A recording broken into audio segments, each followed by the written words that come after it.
دعا کیا مانگوں اے خدا، بس اتنی سی حسرت ہے، سلامت رکھنا اس کو جس کے قدموں کے نیچے میری جنت ہے۔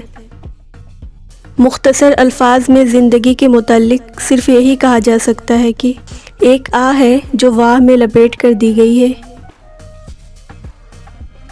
اکثر لوگوں کو اپنے علم پر غرور ہوتا ہے، لیکن انہیں اپنے غرور کا علم نہیں ہوتا۔ کہاں ہے تیرا پیسہ جو نماز تک قربان کر کے بنایا؟ کہاں ہے تیری طاقت جس کے نشے میں تو نے ظلم کیے؟ کہاں ہے تیری انا، تیرا غرور، تیرا نام کہاں گیا، تیری وہ اکڑ؟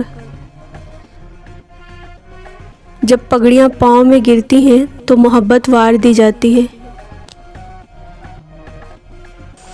حسن کیا چیز ہے وقت کے سامنے، تو قیامت سہی تا قیامت نہیں۔ جب گھر کے بڑے رخصت ہو جاتے ہیں تو اپنے ساتھ بہت ساری برکتیں اور بے فکریاں بھی لے جاتے ہیں۔ سوال، کیا آپ جانتے ہیں سب سے آخر میں کس کو موت آئے گی؟ جواب، روح نکالنے والے فرشتے حضرت عزرائیل علیہ السلام کو۔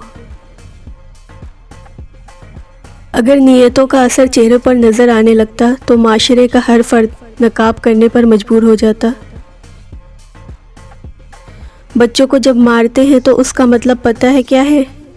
کہ آپ سمجھانے کی صلاحیت نہیں رکھتے۔ کلاس میں جب اگلے بچے کو مار پڑتی تھی تو ہم سوچتے تھے اب ہماری باری ہے۔ سمجھ میں نہیں آتا جنازہ دیکھ کر ہم یہ کیوں نہیں سوچتے۔ بھوک مداری کو لگتی ہے، ناشنا بندر کو پڑتا ہے۔ یہی حال میرے وطن کا ہے۔ مشکل فیصلے اشرافیہ کرتی ہے، فاقہ غریب عوام کو کرنا پڑتا ہے۔ عبادت کرتے ہو مگر لوگوں کو ناخوش اور تکلیف دیتے ہو، صدقہ کرتے ہو مگر احسان جتاتے ہو۔ اپنی نیکیاں ایسی تھیلی میں جمع نہ کرو جس میں سوراخ ہو۔ زندگی مسلسل جد و جہد اور جستجو کا نام ہے، کیونکہ اللہ ہر بندے کو رزق دیتا ہے مگر اس کے گھونسلے میں نہیں ڈالتا۔ محتاج معذوری نہیں، سوچ بناتی ہے۔ یتیم ہونا بہت آسان ہے اور یتیم ہو کر جینا بہت مشکل۔ اپنے والدین کے لیے اگر کچھ کرنا چاہتے ہیں تو بس اتنا کیجئے کہ کوئی آپ کی وجہ سے ان کی تربیت پر انگلی نہ اٹھائے۔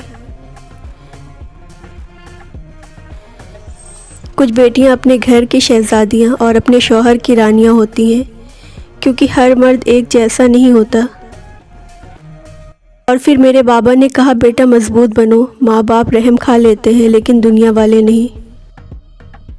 کسی کے جانے سے ڈر نہیں لگتا صاحب، ماں کے بنا جینے سے ڈر لگتا ہے۔ اللہ سب کی ماؤں کو سلامت رکھے، آمین۔ بیٹیوں کے دکھ سمجھنا بہت مشکل ہوتا ہے، ان کے لیے اس گھر میں بھی جگہ نہیں ہوتی جہاں وہ پیدا ہوتی ہیں۔ والدین کے بعد میکا بھائیوں سے ہوتا ہے۔ اپنی شادی شدہ بہنوں کا حال چال کبھی کبھار پوچھ لیا کرو، کہتی کچھ بھی نہیں مگر ارمان رکھتی ہیں۔ بھائی تو بہنوں کا مان ہوتے ہیں، دل کی دھڑکن تو بہت چھوٹی سی بات ہے۔ بھائی تو بہنوں کی جان ہوتے ہیں۔ بہت خوش نصیب ہے وہ بہن جس کا خیال رکھنے کے لیے اس کا بھائی ہوتے ہیں۔ دھوپ میں جیسے گھنے پیڑ کھڑے ہوتے ہیں، بھائی چھوٹے بھی ہوں تو بڑے ہوتے ہیں۔ باپ کے بعد بھائی ہی ایک ایسا شجر ہے جس کے سائے میں بہن راج کرتی ہے۔ ہر دکھ کو برداشت کرنے والا بھائی بہن کی رخصتی پر رو پڑتے ہیں۔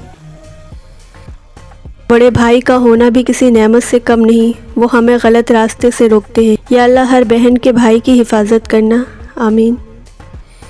بھائی باپ جیسا سایہ ہوتا ہے، بہنوں کا محافظ۔ یا اللہ میرے محافظ کو اپنے حفظ و امان میں رکھنا۔ بھائی بہن کا انوکھا رشتہ، کبھی پکی دوستی کبھی پکے دشمن۔ بھائی کی جان بہن، بہن کا مان بھائی، کبھی رازدار کبھی چغلی لگانے کے ماہر، اور ضرورت پڑنے پر بہنیں ماں کا کردار نبھا لیتی ہیں اور بھائی باپ کی جگہ لے لیتے ہیں۔ اللہ سب بہن بھائیوں میں محبت پیدا فرمائے، آمین۔ درخت سے ایک شخص نے کہا، میری عادت بنا لو، زندگی میں کامیاب رہو گے۔ جب کوئی مجھے پتھر مارتا ہے میں بدلے میں اسے پھل دیتا ہوں۔ چابی سے کھلا تالا بار بار کام آتا ہے، مگر ہتھوڑے سے کھلا تالا دوبارہ کام نہیں آتا۔ اسی طرح رشتوں کے تالے غصے کے ہتھوڑے سے نہیں بلکہ محبت کی چابی سے کھولے۔ اپنی اولاد کے لیے سہولیات زندگی سے زیادہ تربیت کی فکر کرو۔ پرندے اپنے بچوں کو پرواز سکھاتے ہیں، گھونسلے بنا بنا کر نہیں دیتے۔